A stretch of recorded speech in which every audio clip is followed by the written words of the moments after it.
ಬಾಣಸವಾಡಿ ಠಾಣಾ ವ್ಯಾಪ್ತಿಯಲ್ಲಿ ಮತ್ತೊಂದು ದೌರ್ಜನ್ಯ ಪ್ರಕರಣದ ಆರೋಪಿಗಳ ಬಗ್ಗೆ ಇನ್ನೂ ಕೂಡ ಯಾವುದೇ ರೀತಿಯ ಸುಳಿವು ಲಭ್ಯವಾಗಿಲ್ಲ. ಬಾಬುಸಾಪಾಳ್ಯ ಸಮೀಪ ಪ್ರದೇಶದ ನಿವಾಸಿಯಾದ ಯುವತಿ ಜನವರಿ 4ರಂದು ಜಿಮ್ನಿಂದ ಮನೆಗೆ ತೆರಳುವಾಗ ರಾತ್ರಿ 9ಕ್ಕೆ ಘಟನೆ ನಡೆದಿದೆ. ಗೋಲ್ಡ್ಸ್ ಜಿಮ್ನಿಂದ ಕೂಗಳತೆ ದೂರದಲ್ಲಿ ಕಾಮುಕರು ಕೃತ್ಯವನ್ನ ಮಾಡಿದ್ದಾರೆ. ಚಲಿಸ್ತಾ ಇದ್ದ ಬೈಕ್ನಿಂದಲೇ ಕೈಚಾಚಿ ರಸ್ತೆಯಲ್ಲಿ ತೆರಳುತ್ತಾ ಇದ್ದವಳ ಟಿ ಶರ್ಟ್ ಹಿಡಿದು ಎಳೆದಾಡಿದ್ದಾರೆ. ಈ ಸಂಬಂಧ ಐಪಿಸಿ ಸೆಕ್ಷನ್ 354 ಕಾಯ್ದೆಯಡಿ ಕೇಸ್ ದಾಖಲಾಗಿದ್ದು ತನಿಖೆ ಮುಂದುವರೆದಿದೆ. ಕಾಮುಕರಿಗಾಗಿ ಪೊಲೀಸರು ಈಗ ಬಲೆ ಬೀಸಿದ್ದಾರೆ. ಗೋಲ್ಡ್ಸ್ ಜಿಮ್ನ ಕೂಗಳತೆ ದೂರದಲ್ಲಿ ಆಗಿರುವಂತಹ ಘಟನೆ. ಚಲಿಸ್ತಾ ಇದ್ದ ಬೈಕ್ನಿಂದಲೇ ಕೈಚಾಚಿ ಯುವಕರು ಈ ಕೃತ್ಯವನ್ನ ಮಾಡಿದ್ದಾರೆ. ರಸ್ತೆಯಲ್ಲಿ ತೆರಳುತ್ತಾ ಇದ್ದ ಯುವತಿಯ ಟಿ ಶರ್ಟ್ ಅನ್ನ ಹಿಡಿದು ಎಳೆದಾಡಿದ್ದಾರೆ. ಆದ್ರೆ ಇನ್ನೂ ಕೂಡ ಈ ಪ್ರಕರಣದ ಆರೋಪಿಗಳ ಬಗ್ಗೆ ಯಾವುದೇ ರೀತಿಯ ಸುಳಿವು ಲಭ್ಯವಾಗಿಲ್ಲ. ಬಾಬುಸಾಪಾಳ್ಯ ಸಮೀಪದ ಪ್ರದೇಶದ ನಿವಾಸಿಯಾಗಿದ್ದಂತಹ ಯುವತಿ ಜನವರಿ 4ರಂದು ರಾತ್ರಿ 9 ಗಂಟೆ ಸುಮಾರಿಗೆ ಈ ಲೈಂಗಿಕ ದೌರ್ಜನ್ಯ ನಡೆದಿದೆ. ಐಪಿಸಿ ಸೆಕ್ಷನ್ 354 ಕಾಯ್ದೆಯಡಿ ಈಗ ಕೇಸ್ ದಾಖಲಿಸಿ ತನಿಖೆಯನ್ನ ನಡೆಸಲಾಗ್ತಾ ಇದೆ.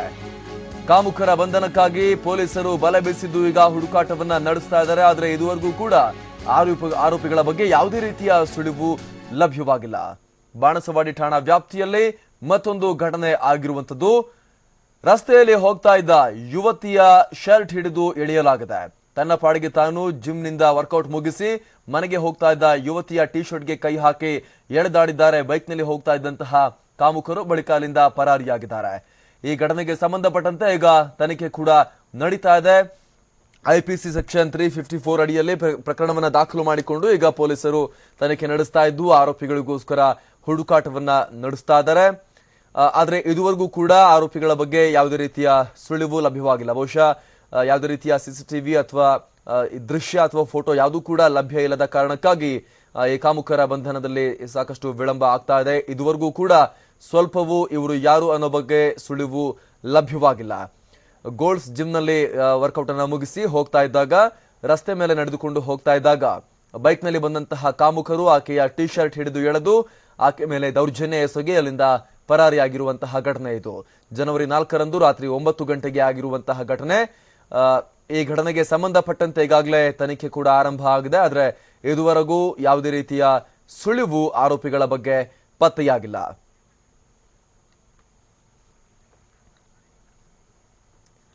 ಬಾಣಸವಾಡಿ ಪೊಲೀಸ್ ಸ್ಟೇಷನ್ಗೆ ಬೆಂಗಳೂರು ನಗರ ಪೊಲೀಸ್ ಆಯುಕ್ತ ಪ್ರವೀಣ್ ಸೂದ್ ಭೇಟಿ ನೀಡಿದ್ರು. ಕಮ್ಮನಹಳ್ಳಿಯಲ್ಲಿ ಯುವತಿ ಮೇಲೆ ಲೈಂಗಿಕ ದೌರ್ಜನ್ಯ ಕೇಸ್ಗೆ ಸಂಬಂಧಪಟ್ಟಂತೆ ಪ್ರವೀಣ್ ಸೂದ್ ಭೇಟಿ ನೀಡಿದ್ರು.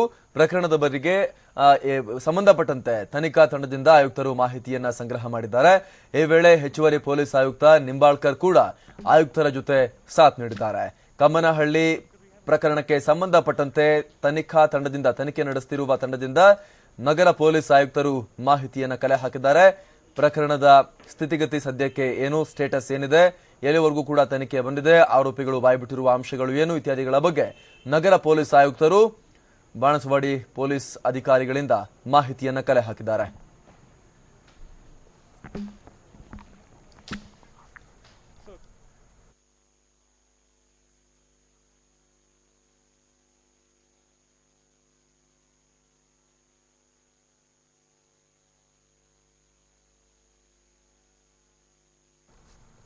ಈ ಬಗ್ಗೆ ಮತ್ತಷ್ಟು ಮಾಹಿತಿಯನ್ನ ಕೊಡ್ತಾರೆ ನಮ್ಮ ಪ್ರತಿನಿಧಿ.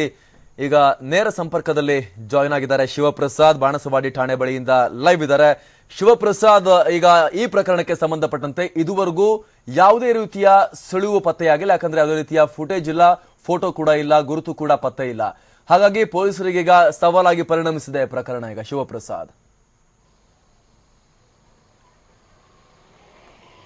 ಹೌದು ಮಾಲ್ತೇಶ್, ಜನವರಿ 4ರಂದು ಈ ಒಂದು ಘಟನೆ ನಡೆದಿರ್ತಕ್ಕಂಥದ್ದು. ಕಮ್ಮನಹಳ್ಳಿಯ ಪ್ರಕರಣ ಮಾಸುವ ಮುನ್ನವೇ ಈ ಒಂದು ಪ್ರಕರಣ ಸಹ ನಡೆದಿರ್ತಕ್ಕಂಥದ್ದು. ಯುವತಿಯೋರ್ವಳು ಗೋಲ್ಡನ್ ಜಿಮ್ಗೆ ಸಂಜೆ ಕೆಲಸವನ್ನು ಮುಗಿಸಿ ಗೋಲ್ಡನ್ ಜಿಮ್ಗೆ ತೆರಳಿರ್ತಾರೆ. ಜಿಮ್ ನಡೆಸಿದಂತ ಬಳಿಕ ರಾತ್ರಿ 9 ಗಂಟೆ ಸುಮಾರಿಗೆ ಆಕೆ ಜಿಮ್ ನಂತರ ಆ ಒಂದು ಗೋಲ್ಡ್ ಜಿಮ್ ಕಡೆಯಿಂದ ಮನೆ ಕಡೆ ಹೊರಟಿರ್ತಾಳೆ. ಈ ಒಂದು ಸಂದರ್ಭದಲ್ಲಿ ರಾತ್ರಿ 9 ಗಂಟೆ ಆಗಿರುತ್ತೆ. ಇದೇ ಸಂದರ್ಭದಲ್ಲಿ ಇಬ್ಬರು ಯುವಕರು ಬೈಕ್ ನಲ್ಲಿ ಬಂದು ಆಕೆಯ ಟಿ ಶರ್ಟ್ ನ ಒಂದು ಎಳೆಯುವಂತ ಪ್ರಯತ್ನವನ್ನ ಮಾಡ್ತಾರೆ.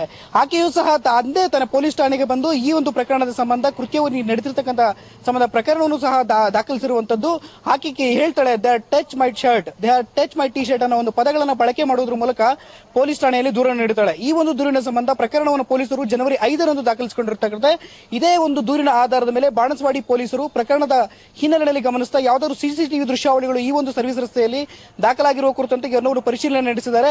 ಸದ್ಯದ ಮಟ್ಟಿಗೆ ಯಾವುದೇ ರೀತಿಯ ದೃಶ್ಯಾವಳಿಗಳು ಈ ಒಂದು ಏರಿಯಾದಲ್ಲಿ ಸಿಸಿಟಿವಿ ದೃಶ್ಯಾವಳಿಗಳೇ ಸರಿಯಾಗಿಲ್ಲ. ಇದು ನಿಜಕ್ಕೂ ಸಹ ಪೊಲೀಸರಿಗೆ ಒಂದು ಚಾಲೆಂಜ್ ಆಗಿರುವಂತದ್ದು. ಈ ಒಂದು ನಿಟ್ಟಿನಲ್ಲಿ ಪ್ರಕರಣದ ಹಿನ್ನೆಲೆಯಲ್ಲಿ ಯಾರ ಯುವಕರು ಎನ್ನುವ ರೀತಿಯಲ್ಲಿ ಅವರನ್ನ ಐಡೆಂಟಿಫೈ ಮಾಡೋದಕ್ಕೋಸ್ಕರ ಈಗಾಗಲೇ ಒಂದು ತಂಡವನ್ನು ರಚನೆ ಮಾಡಿದ್ದಾರೆ. ಅವರ ಒಂದು ಪತ್ತೆಗೆ ಬಲೆಯನ್ನು ಬೀಸಿದ್ದಾರೆ. ಮಾಲ್ತೇಶ್, ಧನ್ಯವಾದ ಶಿವಪ್ರಸಾದ್.